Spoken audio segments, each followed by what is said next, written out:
गुरु प्यारी साध संगत जी, प्रेम से कहना धन निरंकार जी। आशा करती हूँ सद्गुरु माता जी की कृपा से आप सभी बहुत अच्छे होंगे। एक नई साखी के साथ फिर से हाजिर हूँ मैं आपके ही अपने चैनल निरंकारी डिवाइन पर। साध संगत जी, अगर हम ईश्वर पर विश्वास करते हैं तो हमारा विश्वास अटूट होना चाहिए।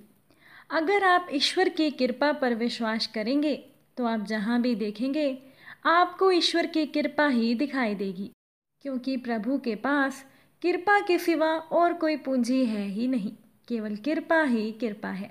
और आज की साखी इसी विषय पर आधारित है।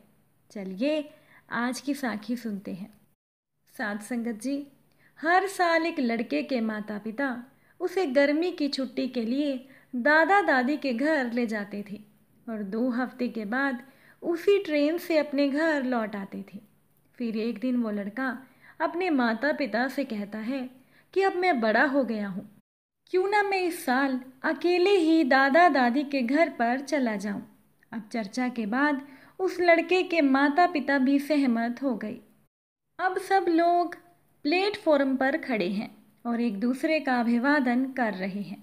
जैसे ही खिड़की के पास खड़े होकर पिता अपने बेटे को यात्रा के लिए कुछ समझा रहा होता है, वैसे ही वो लड़का कहता है कि पिताजी, मुझे पता है आप पहले भी मुझे ये बात कई बार बता चुके हैं। अब ट्रेन छूटने वाली है। और पिता कुछ बोलते हुए कि मेरे बेटे, अगर तुम्हें अचानक से डर लगे तो ये तुम्हारे लिए है। और कहकर लड़के का पिता लड़के की जेब में कुछ डाल देती हैं। अब वो लड़का ट्रेन में बैठ जाता है। वो लड़का बिल्कुल अकेला है। पहली बार वो अपने माता पिता के बिना ट्रेन में बैठा था। वो खिड़की के रास्ते से दृश्यों को देखता हुआ यात्रा करता है। उस लड़के के आसपास के लोग बहुत शोर मचाते हैं, डिब्बे में प्रवेश करते हैं और बाहर निकलते हैं। उस लड़के को लगता है कि वो अकेला है। तभी एक व्यक्ति उसे घूर रहा होता है। अब वो लड़का और ज़्यादा असहज महसूस करता है और वो डर भी जाता है। अब वो लड़का अपना सिर नीचे कर लेता है, सीट के कोने में झपकी लेने की कोशिश करता है और उस लड़के की आंखों में आंसू आ जाते हैं। उस समय वो अपने पिता को अपनी जेब में कुछ डालते हुए याद करता है। कांपते हाथों से वो लड़का कागज के उस टुकड़े को देखना चाहता है। उस लड़के ने वो टुकड़ा निकाला और वो टुकड़ा खोला। उस पर लिखा हुआ था कि बेटा, चिंता मत करो, मैं अगले डिब्बे में हूँ। साध संगत जी, ऐसे ही जीवन में भी होता है। जब ईश्वर ने हमें संसार में भेजा है तो ईश्वर ने खुद ही हम सभी को एक पत्र देकर भेजा है, जिस पर लिखा होता है कि दुखी मत होना, मैं हर पल तुम्हारे साथ हूँ। मैं तुम्हारे साथ यात्रा कर रहा हूँ और मैं हमेशा तुम्हारे साथ ही रहूँगा। तुम बस घबराना मत और कभी उदास मत होना। इसीलिए साध संगत जी, हमें हमेशा ईश्वर पर अटूट विश्वास होना चाहिए। हमें विश्वास होना चाहिए कि हमारी जीवन यात्रा के दौरान ईश्वर हमेशा हमारे साथ हैं। साध संगत जी, अगर किसी भक्त को भगवान के ऊपर अटूट विश्वास होता है तो भगवान भी अपने भक्त का विश्वास कभी टूटने नहीं देते। एक बार की बात है कि चौबे जी की पत्नी निर्मला रोज की तरह उनसे बोले जा रही थी कि तुम हर समय माला हाथ में लेकर बैठे रहते हो, क्या लड़की की शादी नहीं करनी है? तब चौबे जी अपनी पत्नी को कहते हैं कि ईश्वर पर विश्वास रखो, सब कुछ ठीक समय पर हो जाएगा। तब चौबे जी की पत्नी उनसे कहने लगी कि आप तो ऐसे कह रहे हो कि जैसे ईश्वर घर बैठे ही लड़का भेज देंगे। भगवान के पास क्या कोई और काम नहीं है आपका ध्यान रखने के अलावा?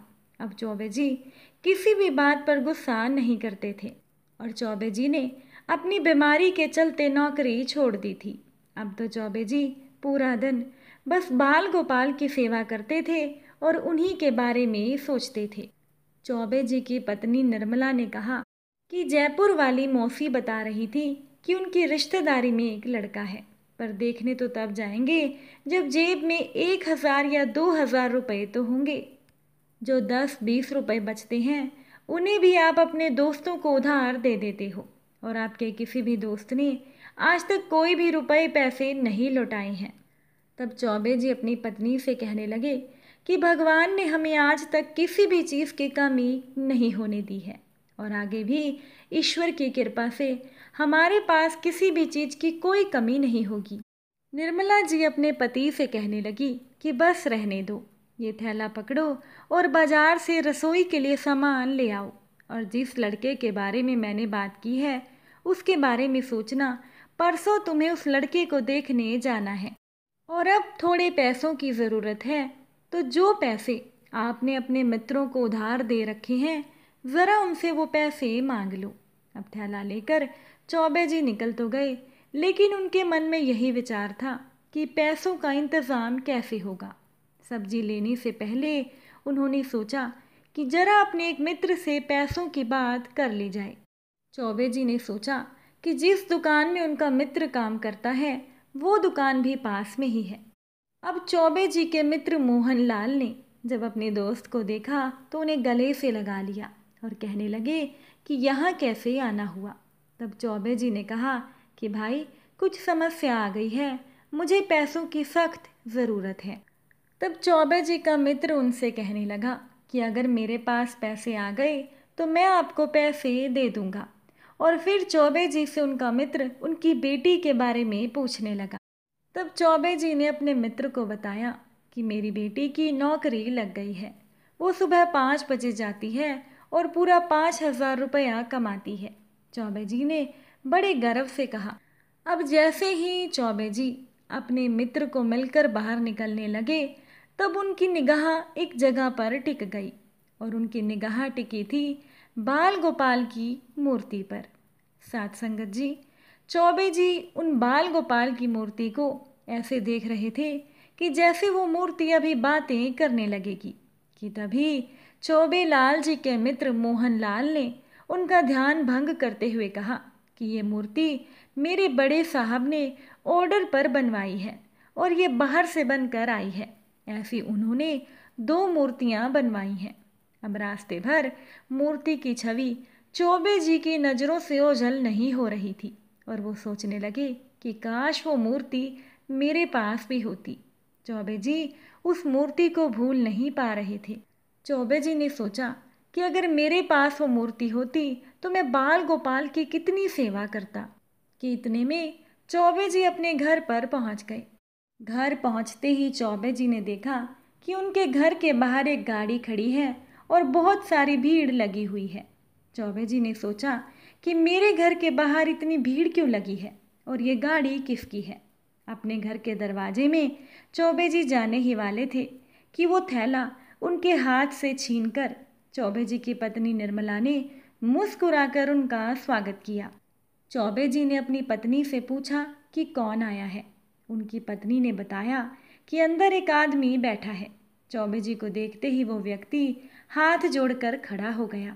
चौबे जी ने उस व्यक्ति से कहा कि माफ़ कीजिए, मैंने आपको पहचाना नहीं। उस व्यक्ति ने चौबे जी से कहा कि आप मुझे पहचानेंगे कैसे, हम पहली बार मिल रहे हैं। उस व्यक्ति ने बड़ी शालीनता के साथ जवाब दिया और चौबे जी ने कहा कि मैं आपकी क्या सेवा कर सकता हूँ। उस व्यक्ति ने कहा कि मैं आपके पास कुछ मांगने आया हूँ। अब चौबे जी ने कहा कि सीधा सीधा बताइए। चौबे जी तो सोच में पड़े थे कि जाने वो व्यक्ति क्या मांग ले, भला इतने बड़े आदमी को मुझसे क्या चाहिए। उस व्यक्ति ने चौबे जी से कहा कि आज से 4 दिन पहले मैं सुबह की सैर के लिए गया था, लेकिन उस दिन मेरे साथ एक दुर्घटना हो गई। अचानक मुझे हार्ट अटैक आ गया। मेरे पास कोई भी नहीं था जो मेरी मदद कर सके और मैं कुछ बोल भी नहीं पा रहा था कि तभी एक लड़की मुझे स्कूटी पर आती हुई दिखाई दी। मुझे सड़क पर पड़े हुए देखकर उस लड़की ने अपनी स्कूटी रोकी। वो अकेली मुझे नहीं उठा सकती थी। फिर अपनी स्कूटी से दूर से दुकान पर जाकर वो एक व्यक्ति को बुला कर ले आई और उस व्यक्ति के मदद से उसने मुझे अपनी स्कूटी पर बिठाया और मुझे अस्पताल लेकर चली गई। अगर वो लड़की थोड़ी सी भी देर करती तो शायद मेरा अंत निश्चित था। और वो लड़की कोई और नहीं चौबे जी, वो आपकी ही बेटी थी। उस आदमी ने हाथ जोड़ते हुए चौबे जी से कहा कि अगर आप लायक समझें तो मैं अपने बेटे के लिए आपकी बेटी का हाथ मांगता हूँ। जो लड़की अनजान की मदद कर सकती है वो अपने परिवार का कितना ध्यान रखेगी। उस व्यक्ति की बात सुनकर चौबे जी एकदम से जड़ हो गए। वो विश्वास ही नहीं कर पा रहे थे और कहने लगे कि हे ईश्वर, क्या ये सब सच में हो रहा है? मुझे किसी के दरवाजे पर भी अपनी लड़की के रिश्ते के लिए तूने जाने नहीं दिया। अभी चौबे जी इस स्थिति से बाहर निकले भी नहीं थे कि तभी उस व्यक्ति ने अपने पास रखे हुए बैग में से एक बॉक्स निकाला और चौबे जी को देते हुए कहा कि ये शगुन का एक छोटा सा उपहार है, इसे मना मत कीजिएगा। चौबे जी ने वो डब्बा खोल कर देखा। साथ संगत जी, उस डिब्बे में वही बाल गोपाल की मूर्ति थी जिसे चौबे जी अभी शोरूम में देखकर आए थे, जो उनकी आंखों के सामने से ओझल नहीं हो रही थी, जिसे देखते ही उनके मन में ख्याल आ रहा था कि काश ये मूर्ति मेरे पास होती। साथ संगत जी, इस घटना से ये प्रमाणित हो गया कि अगर भक्त को अपने भगवान का ख्याल है तो भगवान को कहीं ज़्यादा अपने भक्त का ख्याल होता है।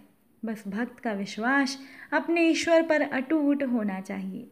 साथ संगत जी, अगर साखी अच्छी लगी हो तो वीडियो को लाइक कीजिएगा और चैनल पर नए हैं तो चैनल को सब्सक्राइब भी कीजिएगा। फिर मुलाकात होगी आपसे एक नई साखी के साथ। साथ संगत जी, प्यार से कहना, धन निरंकार।